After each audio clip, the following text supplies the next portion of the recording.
Yes, and Tim has now started the recording. Thank you. We will have a short sort of interview with Ruchi to start off with, but there will also be an opportunity for everyone on the call to ask questions at the end. If you prefer writing your questions and have them announced by me, please do so in the chat box. And I think, let me just see. So the session with Ruchi first will be around 20-30 minutes, and then we will have ample time for questions as well. So we'll start off by welcoming Ruchi. Thank you, Ruchi, for joining us. Happy to have you here. Happy to be here. Thank you for having me. Always a pleasure. Just to give a brief background, the Hunger Project in Sweden has been working in partnership with the Hunger Project in India mainly through funding from Forum Syd, which is sub-granting international development aid from SIDA. And we are currently working in partnership in 2 of the 6 states where the Hunger Project India implements programs. So Ruchi she's to many of you not a strange face. She's been here, and some of you have also met her in person in India. So Ruchi, just by starting off the conversation, I think it would be interesting to hear a bit about the context in India. I know that you have been on a national lockdown that started on the 24th of March, which was divided into 4 phases, and you're currently now in the phase of unlocking the lockdown, which you also, I know, mentioned in a previous conversation that could change any minute. Could you please describe the situation and the context of India since the lockdown started? Okay, so I think 1.3 billion people were given a sort of diktat by the government to be in complete lockdown on 24th March. And what does that really mean? And Marlon is right. It was 4 phases. And on 8th June, it kind of was unlocked phase 1. And I'll come to that, what it means. Lockdown meant a complete curfew. It meant no trains, no public transport, all schools shut, all domestic travel shut. Nobody was allowed to move out of their houses. Basically, it was like a house arrest. Only essential items you could step out. So only chemists and grocery shops were open. Malls were shut. And of course, online services were allowed, but only for essential items. So if you wanted a face cream, you could not order it, but if you wanted lettuce, you could order. So that was the difference. Then so that's like almost, and the unlocked phase 1, which happened on 8th June, it's interesting that they say it's unlocked because still schools are shut. Still educational institutions are shut. Public transport, metro and subway is still closed because they're scared about the air conditioning and the numbers that will come in. We all have to, it's compulsory to wear masks when we go out. Then even the public transport of buses is very limited. Only 20 people in a bus are allowed. So you can imagine in India, if it's only 20 people in a bus, then what long lines you have to wait in. And so a lot of people are avoiding travel outside. Even we have staff in our office who's not coming to office or who cannot come because there's no public transport. Everybody does not have private cars. So the unlock phase 1, it's the 14th week. It can go back into a lockdown phase because we are saying the peak will happen in September or November. We don't know. It also means that why I'm saying this, because currently we are number 4th in the world. We are almost 500,000 cases. So only after USA, Russia, and one more country I'm forgetting, we are number 4 in the world right now. So it's a little bit unsteady and unstable, the situation. Which way it will go next month or the month after, it's a little bit gray area because nobody knows, nobody can predict about it. You can even predict earthquakes, but you can't predict this. You can predict tornadoes and cyclones, but this is unpredictable right now. So we are just waiting and watching. Yeah. So Malin, that's the, and just to give you a sense, Delhi, I believe Nordic countries around 27 million people, and Sweden itself is 10 million people. Everybody knows India's numbers, but that's too big. But I'll give you a sense, Delhi itself, the city that I am in, where the national office of Delhi is 28 million people. So you can understand it's the entire 4 Scandinavian countries together and one capital city of Delhi. So it's just the numbers of people that are in their houses is a little overwhelming. And you want me to talk about the impact now? So that gives you a background of India typically. You want me to talk about the impact now? Yes, please. So the impact, what is the impact of such a lockdown? And so it's obvious there's a health crisis. That's the obvious thing. It is a virus, COVID-19. Then there is a humanitarian crisis. So it's like sub-crisis unfolding because people have lost their jobs. People have, there have been industries that have shut down. Some industries may never recover again. Then there is a economic crisis, which is related to this, because when people don't have money, then how do you survive? A lot of people in India, almost 70%, 90% of the economy is informal economy, and a lot of people survive on daily wages. You know, they work, they earn, they feed themselves. So when there's a lockdown in a country, you've seen, if you've been to India, there's life on the streets. There are people selling food. There are people, you know, and I'll come to that a little later. There are bangle sellers, balloon sellers, polish boys, little food stalls, construction workers. So these are people who earn money on a daily level. Vegetable sellers, fruit sellers, the entire economy that is alive because of this. And then, of course, there's an entire social crisis which has unfolded in India, which is everywhere else also. So just when the lockdown happened on 24th March, literally within a span of 20 days or 1 month, there were almost, and I'm sure it's increased now, within the first 30 days, there were at least 800,000 distress calls made by children, which were basically calling out on abuse and violence in the house, because it just kind of, it exaggerates certain underlying social issues. Then there's been a spurt in domestic violence cases in India, and I think that's across the world also, where women have been subjected to violent behaviors and abuse. The other issue is really mental health, which a lot of people, it's undocumented right now, but how people are reacting to this very unknown, invisible sort of a situation. So there's a mental crisis which is unfolding, but we don't have numbers on that as yet, because in India, people don't really report it, self-report it. So that's a little bit of a problem. But one of the biggest, I think all of you have seen it in social media or on your news, if it's been reported, is the movement of migrant population in India.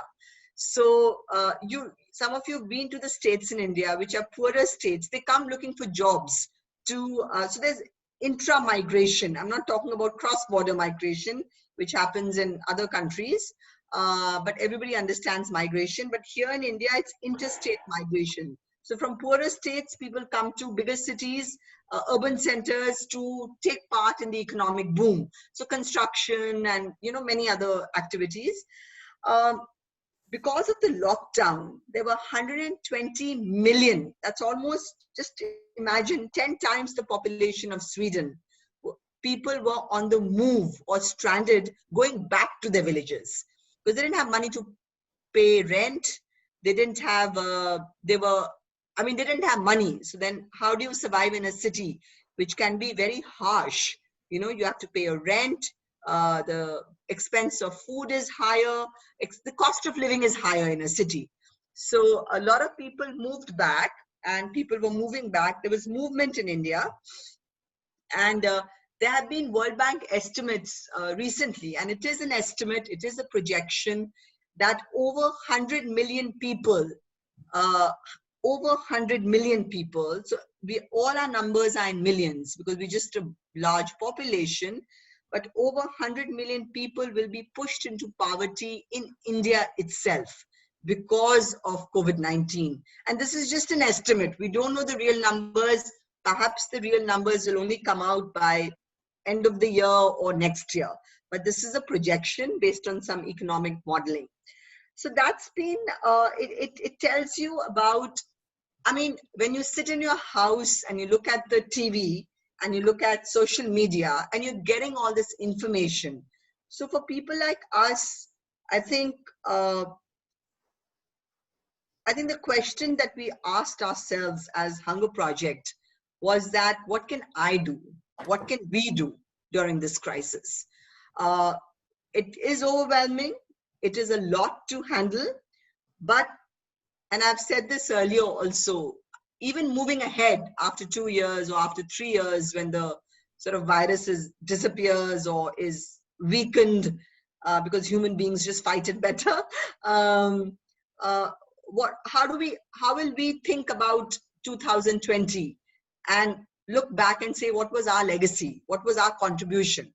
What did we do sitting in our houses fighting this virus and this crisis? So I think for Hunger Project, I think we didn't blink an eye. For some reason, I don't know where it came from. You know, I have no idea. But as an institution, I think based on what we all believe in, based on how we have always been solution seekers and not got overwhelmed and paralyzed with problems, I think just the way we have, the culture of the organization has been built, we were like, what can we do right now? So what did we do at that moment? We did like 3 or 4 very immediate things in the first almost 15 days. 15 to 30 days we had this out. One was that literally in the first 10 days, because we were like, how do we reach out to the population and the people we work with? So we all have mobile phones, and around 30 to 40% of our elected women have smartphones. Everybody has a phone, but they have the other older phone, but smartphone only 30 to 40% have. So we developed WhatsApp messages, and they primarily, see, now everybody knows about the virus and the issues, but in the first 10 days or the first 15 days, nobody understood what to do, what precautions to take. So I think that's the message that we sent out, that you have to wash your hands, that you have to cover your face, that just by praying to God, you will not get rid of the virus. In India, we had to drive that also, that if you like break 10 coconuts, the virus is not going to disappear. So we had to, we sent out messages on safety, hygiene, prevention. And the second message that we sent out was on myths, because there were myths floating around about if you drink hot water, the virus will die. If you chant some prayer, the virus will go away. So these kind of bizarre myths were floating around. If you eat ginger, the virus will go away, you know? So all of that. So we had to really address the myths head on, you know, and we did that. And the last thing, at that point when the virus broke out, we were into harvesting season in India. So it's important, a lot of people are involved in harvesting. So how do you harvest in the time of a COVID-19 crisis? Because you have to go into the fields, you have to cut, you have to so how do you maintain social distancing in the field? How do you cover your face?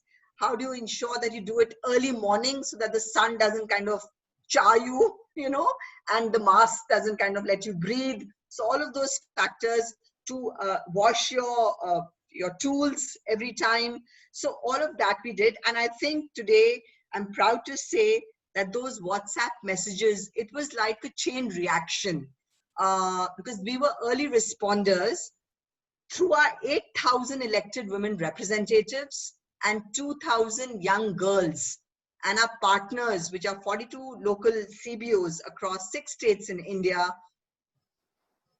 we were able to reach out to over 1 million people, sorry, 500,000 people. Over 500,000 people, just chain reaction, because of WhatsApp messages were sent to other networks, it was sent to other groups that they were part of. So we just kind of did a chain reaction.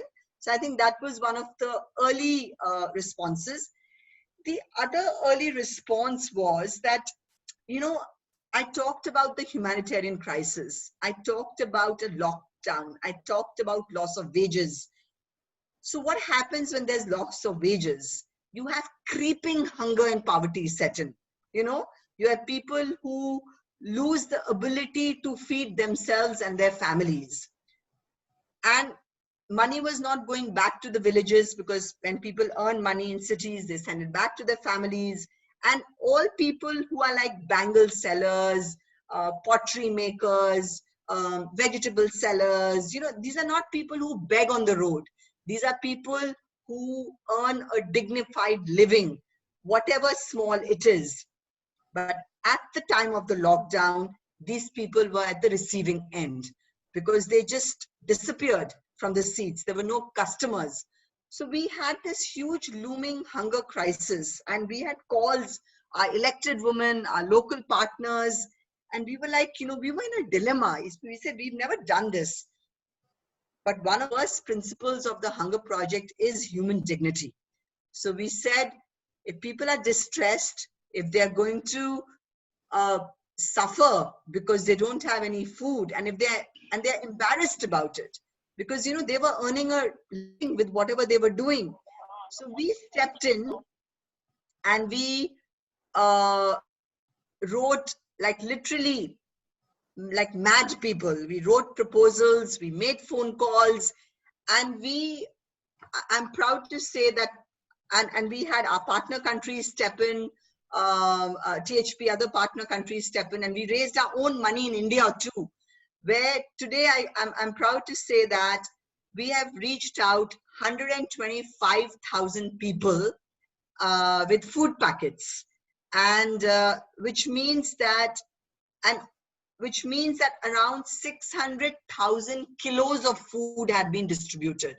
And when I say food, it means dry ration.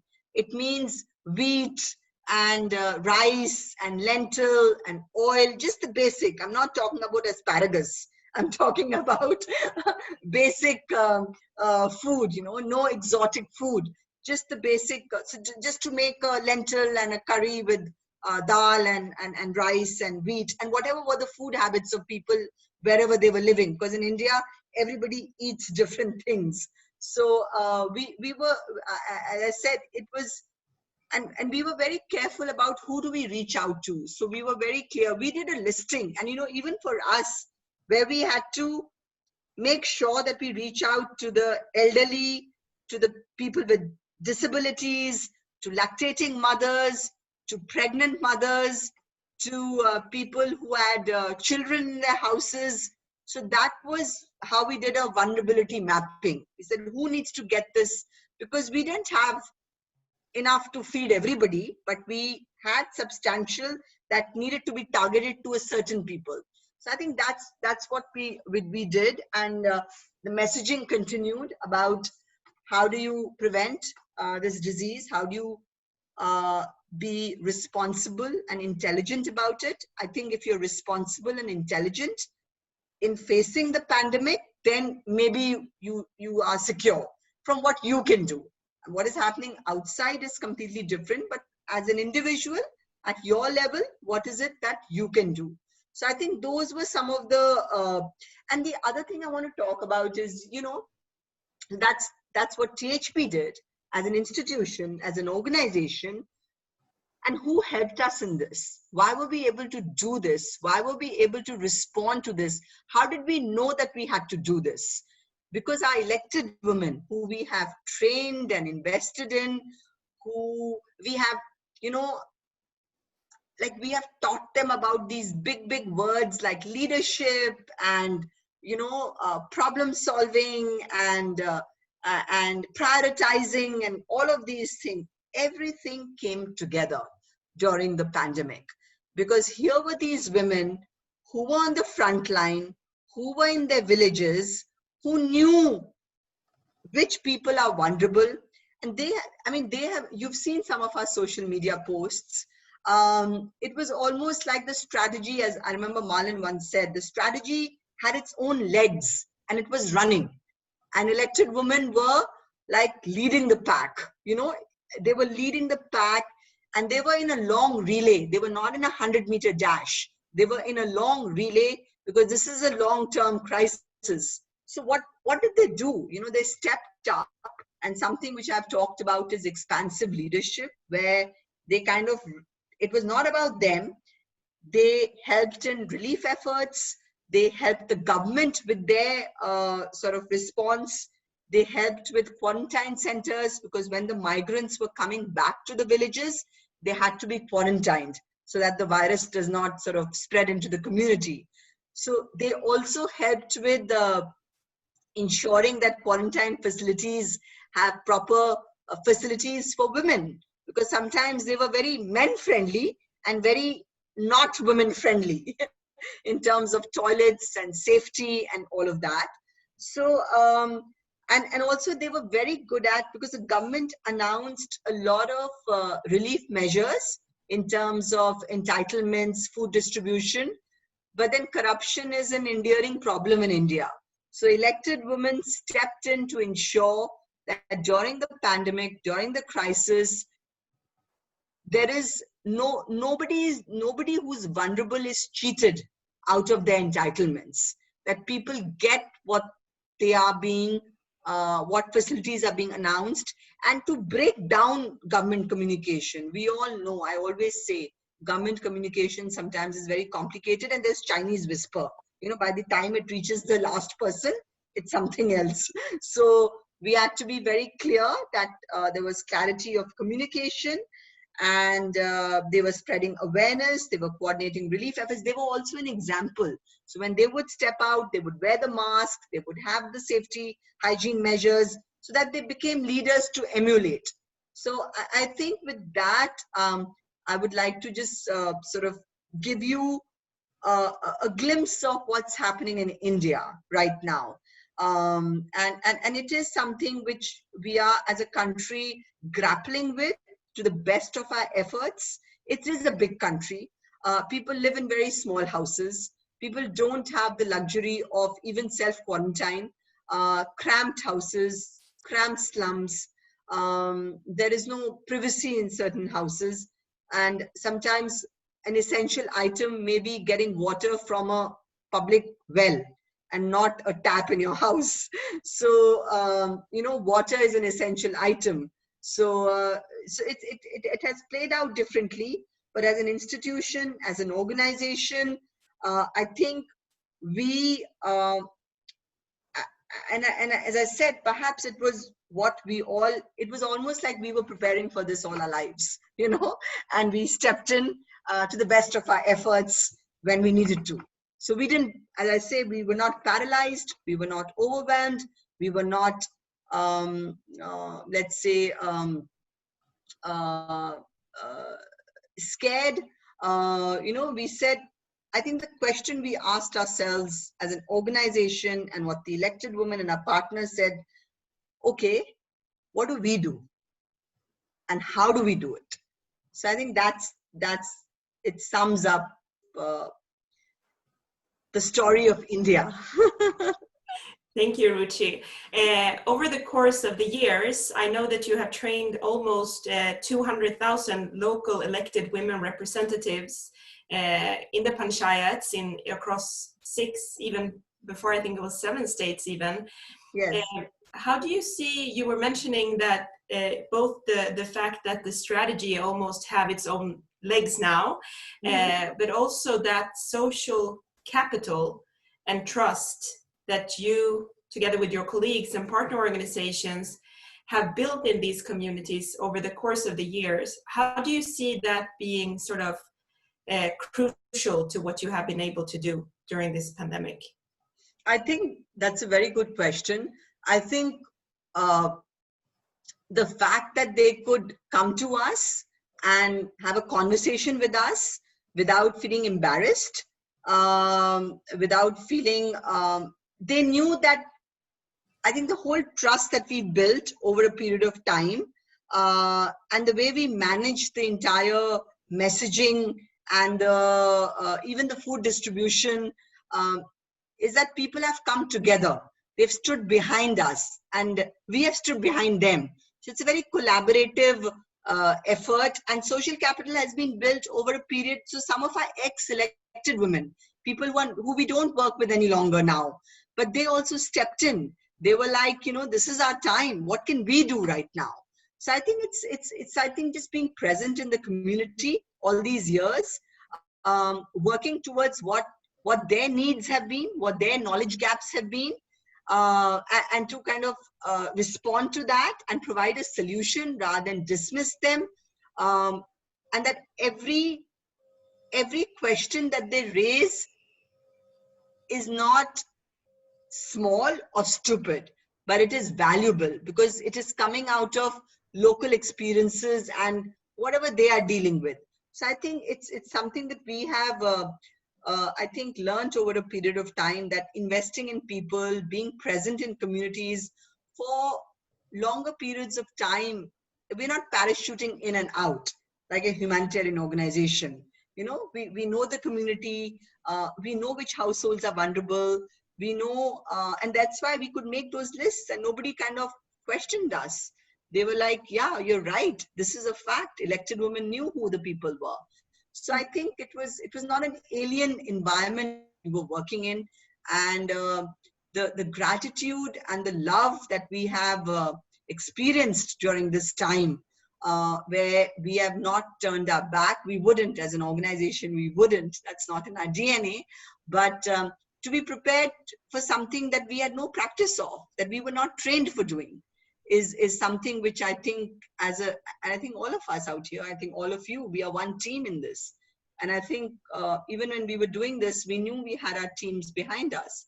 So I think that's the trust. It's the circle of trust which has become bigger and bigger and bigger, which I feel at this time we were able to roll the way we did.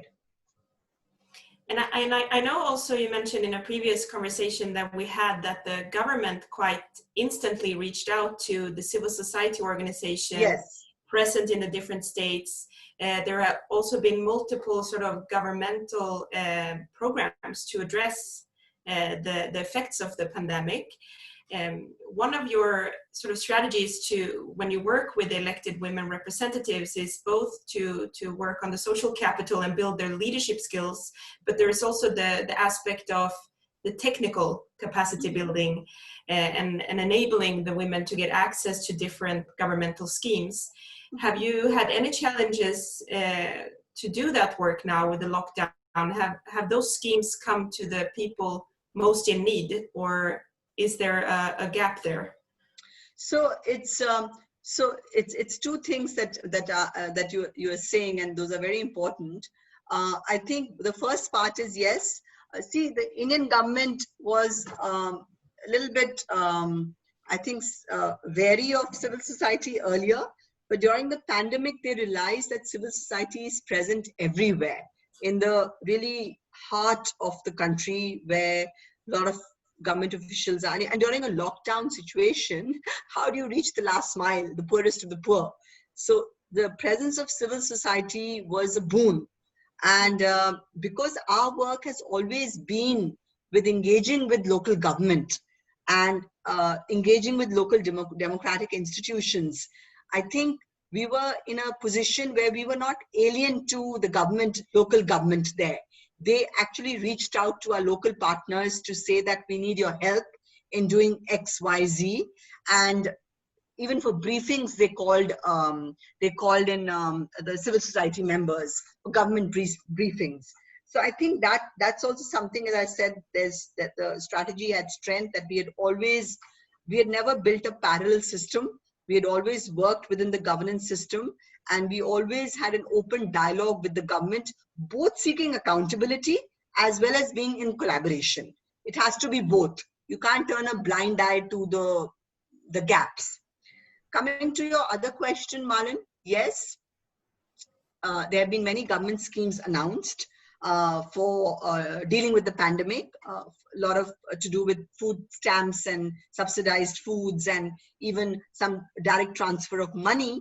But what I said earlier, the elected women, big country, far off, villages, and there are not very honest people everywhere.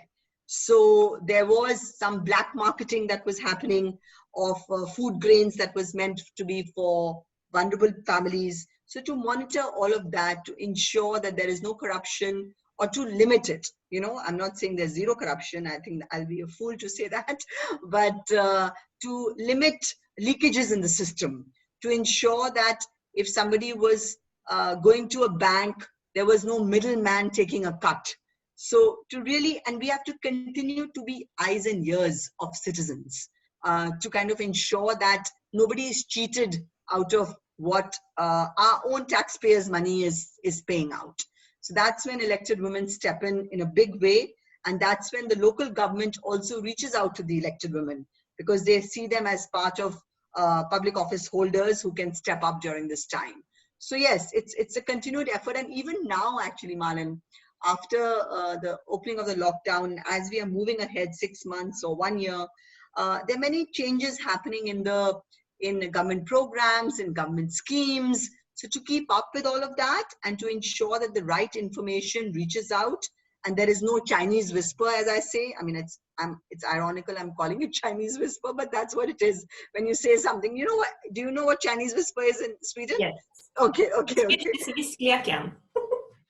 Okay. So it's not something that evaporates by the time the message goes out to the last mile.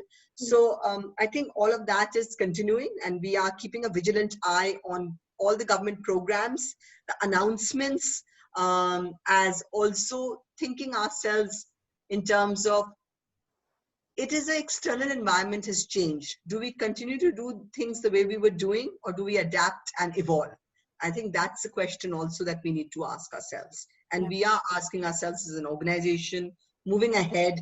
Government is doing this, elected women are doing this, and we at THP, how do we kind of navigate all of these new changes, and how do we, in the bargain, evolve as an institution, as an organization? And the current strategies, or that's for the Hunger Project globally, they are women-centered, taking a specific focus on women. You mentioned the increase in domestic violence as an example of one of the gender dimensions during this pandemic. Could you elaborate a bit on that, and what are the other dimensions that you see unfolding? Yes, so that's again, I'm glad you pointed that out. So there are two aspects of this. One is that there has been in the past, if I look at gender dimensions, it's been a known fact, and it's researched also, that when there was the Ebola breakout in West Africa, or whenever there's a disaster, there's a spurt in increase in child marriages. Young girls get married off early because people want to kind of ease the burden of feeding another mouth and all of that. So we are anticipating a rise in child marriages in India of young girls, which is very unfortunate because we worked so hard to get where we are. And now we're going to kind of go back into an era that we had read about, So I think as an institution, that's something that we are preparing ourselves for. And I'll talk about 1 or 2 steps that we are taking ahead right now. One is that we're engaging with young girls in our program a little bit more proactively, because sometimes just knowing that they have somebody to talk to is a good deterrent for their families, that they are talking externally to somebody and they can report any talk of marriage or forced marriage. And when I'm saying marriage, it's all forced marriage. It's not consent, And the other thing is really about advertising very heavily the Childline number, which is the helpline number, which has a whole system in place where the police and the civil society step in if there's a reported case of early child marriage. It's 1098, even I've learned it by now. So really getting as much information out there. And remember, these are villages. So actually what we're doing is during our food distribution, we have, because that's the time when we're reaching out to the deep end of the villages, we are painting the van and the traditional ways of working, because everybody doesn't have a smartphone. So we can't send a message on social media. So it's really painting banners, painting vans, and sending out these messages, and also doing some radio programming so that people can listen in. So that's one thing about the gender dimension of the crisis, is girls being dropped out of school and girls being married earlier. And this is forced marriages. So that's one. We are also thinking about, because schools are shut anyways right now. So in our country, a little bit of a problem, because everybody does not have online education. They don't have laptops and even Wi-Fi at home. So there's an entire generation that may suffer from very poor educational and literacy skills. So that's something that we're looking into. We're thinking of reaching out to some really vulnerable girls with some study materials, but that's something that we're thinking about. And it's not, as I said, a lot of ideation is happening right now. And then but it's not something that we are ignoring. It's something that we have to find a solution to.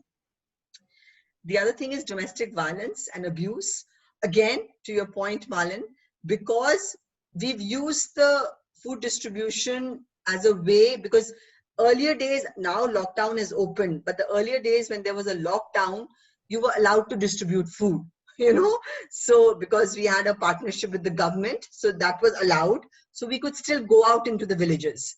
So that's when just being present and slipping in a number, or everybody knows which household beats up their women. It's a public information. It's not something that happens overnight. Some cases it does, but there's a history of abuse usually. So just to kind of keep an eye on that, and to ensure that you tell the women, you tell the elected women that keep an eye on this household, go and check in sometimes, so that you develop a circle of safety in the area. And of course, if there is a reported case, then you step in terms of whether, it depends on what the woman wants. That's always the first response of domestic violence. Sometimes she just wants the husband to be threatened, you know, by being talked to, that if you do this, then I will put you in jail. And sometimes if she wants a safe house or a safe place, then other systems, referral systems are set in. THP doesn't do it, but there are experts that we connect them to, and we kind of facilitate that. We create a sort of a channel of safety for them. So these are the two things. And even moving ahead with domestic violence, we are going to be starting some of our trainings, online trainings with video recorded messages and video messaging. And we're going to put this out there in terms of domestic violence. How do you address it during the pandemic? And who do you talk to? So I think that's something that we are gearing ourselves to. So this is the two sort of gender dimensions of the crime: violence, safety, abuse, child marriage, lack of access to education, because, you know, schools are shut. There's no e-learning for these people. That's the reality of India. So that's the sort of the gender dimension of the crisis, which I think much research will be done 2 years down the line, but we are seeing it unfold right now. So it's an interesting time for all of us, Malin, where in the past we've read research about things, but right now we all are subjects of research. Our people are subjects of research in the future, you know, because we are witnessing this entire situation ourselves. Our generation is witnessing it. So it's interesting how we're going to process it. Yeah. Thank you, Ruchi. I think we have a question. No, sorry. No. Just to wrap up the conversation, in the beginning we said that there's, you know, the current phase now since 8th of June is the unlock phase. 1.0, I think, because there's expected maybe to be unfolding into many different phases, or even turn into a new lockdown. Yeah. You mentioned some of the things that you already see now in sort of the foreseeable future that you would, as the Hunger Project, that we need to address. But besides from those you have mentioned, is there anything else that you, given the current status now where the country is trying to find its way back to some new normal, what do you see being the next steps for the Hunger Project in India? So I think right now, I think some of it is work in progress at our level. So I'm not going to reveal everything because we're not sure ourselves. But I think, but we are thinking of, so see, our training used to be residential trainings. We cannot do that any longer, right? Because there is a fear even in the villages, you know, people, because there's so much of unnecessary information, over information. So I don't think we're going to be doing residential trainings any longer, which was a huge part of our work. And so how do we adapt ourselves to new training modules and new ways of learning? I think that's something that we are looking into. It's also about changing some of our programming. We will continue to do, in fact, currently, because local democracy and local governance, everybody is going back to local solutions to this larger big problem. So we have to also ensure that our local systems are in place in even a better way to respond to the crisis as it unfolds in the next 2-3 years. So working with women, our elected women, on the different kind of government programs and government schemes that are coming in, so nobody is left behind. And also to explore different ways of learning, and also, you know, really one of the things that we're finding it as a challenge is that our work is so embedded in the gender discourse that, you know, right now it can become very technical. So we have to balance that we don't miss that completely, that we're not kind of missing the whole point about the status of women, about how do you include women, how do you not discriminate against different social classes, because, you know, this whole purity and hygiene is also linked to India's social view of caste, you know. So how do we now ensure that there is no excuse to discriminate even further because of this social distancing? Because you can say I'm socially distancing myself, but it can also mean your own socialization of discrimination. So how do you now work around all these other complexities that have stepped in? So I think as an organization, we are looking at different ways of communicating, different ways of training, ensuring that the correct information reaches out, the technical information, ensuring that the entire DNA of the organization does not change, but it adapts itself, it evolves. And I think that's where I think we are focusing on. There are other conversations that we are having internally about some of the problems that you mentioned, Malin, about the increase in child marriage, increase in forced marriages. So we are trying to look at what's out there, and also, I mean, make sure that the girls we work in don't fall off the map, don't fall off the radar. So that's again something that we have to continue doing, and keep everybody's morale high. I think that's so important right now. Keep everybody motivated and morale high, because it's a big problem. But the point is that, you know, how do you ensure that people in the right frame of mind to seek solutions rather than get overwhelmed? So I think all of us have taken that role of being positive, and sometimes it's very difficult, I understand, and keeping our teams motivated and aligned, you know. So I think we are, and also that whole travel part, all of us cannot travel now in India easily anywhere. So local solutions, local teams, decentralized decision making, ownership of decisions is something that as an organization we were always designed like that. But now it's something that is playing out even better, and that's why we're able to do what we are able to do right now. Yeah, so that's, I would say, and yes, look at what other people are also doing to see what can we adapt, and listen to people on the ground. Really, they sometimes are the best. Keeping an ear on the ground is important, and yeah, and as I said, by the end of the year, you know, I've never made a road trip to Uttarakhand from Delhi, but get out of your comfort zone, do things that you've never done, you know, and get on with it, basically.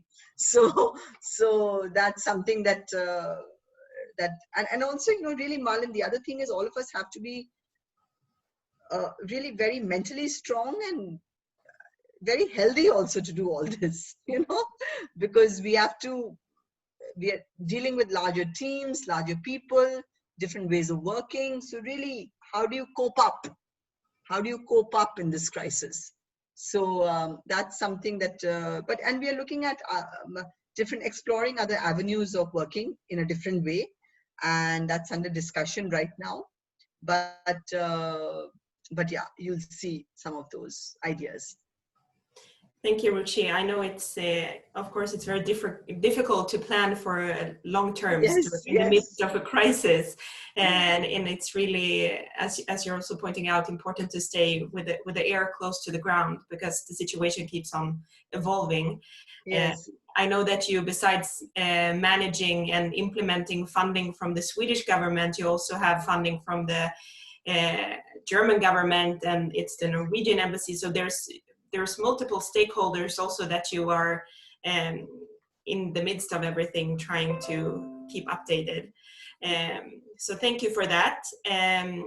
I see that we have approximately 10 minutes left of the scheduled meeting, so I want to open up for the opportunity to ask questions. Tim, have we had any questions in the chat box? No, we haven't yet. No? So is there anyone who, if you want to ask a question, you can just unmute yourself.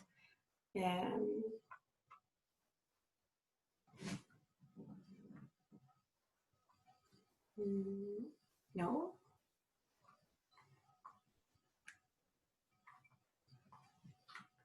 I don't see anyone unmuting.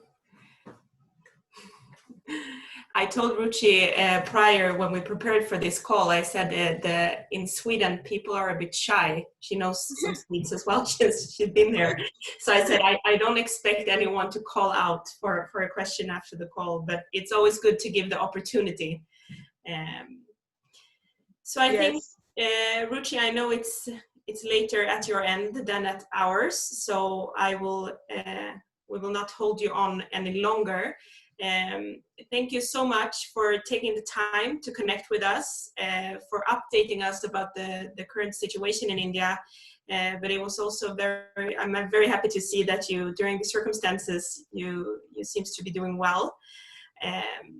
Thank you for everyone who joined the call. If you have questions afterwards, feel free to contact any of us working at the office in Stockholm. We'll be happy to answer them. So, thank you. I would like to say something. Ruchi, this is Ike Hamilton. Long time no see. Hi. But I would like to thank you for the inspiration that you provide us with, because you know, we're it's easy to look to your own problems and sitting there in your own quarantine, although we seem to be, you know, less quarantined than most people in the world, not terribly successfully though, but it's incredibly important to get this kind of information and inspirational messages that you have been providing with you, because that will keep us remembering that we can't waver in our commitment to the Hunger Project. And for me, this has been a very useful afternoon. Thanks a lot, Ruchi, and very much good luck in your efforts. Thank you. Thank you. It's very kind of you. Yeah. Thank you. Thank you, Ike. I think it's I can only second that. I think it's very important to get that perspective also, as we continue to stay updated about what's happening around in the Global Hunger Project and where the efforts are needed the most and how we can also be a part of seeking those solutions. I can only imagine, Ruchi, when you're looking at a completely new roadmap, there also needs to be investment in actually having that opportunity to evolve the strategies. So that's also a call for us, I think. Yeah, it was interesting. I'll just say something very interesting. Yesterday, I was on a call with one of my colleagues, and he kept saying that we need financial flexibility. I said, look, we can't send a proposal and say for the whole year, we need financial flexibility and we have nothing in it. I said, you can't work like that. You have to write something. He's saying, but I don't know what to write. I don't know how the situation is going to be. So I said, yeah, but we can't have, I said 70% has to be something, 30% I can give you financial flexibility. But I can't give you financial flexibility, just a blank sheet and say, okay, now you do something. So this is the kind of, so you have to kind of also, I think, center people a little bit and say that, yes, option 1, this is the situation, this is what we do. Option 2, this is the situation, this is what we do. But it cannot be a complete open option, so but yeah, as I said, next year is going to be more difficult for all of us, and we have to look at different ways of working. The frequency of work may change, the pace may change, but the larger objective remains the same, and I think that's what's important. So and we'll have to adapt ourselves accordingly. Yeah, that's very true. Thank you, and please send our regards to the rest of the team when you connect with them, probably tomorrow. Yes, I will. Yeah. Okay. It's Marie. Thank you. Bye-bye. Thank you. Bye-bye. Bye-bye. Bye-bye.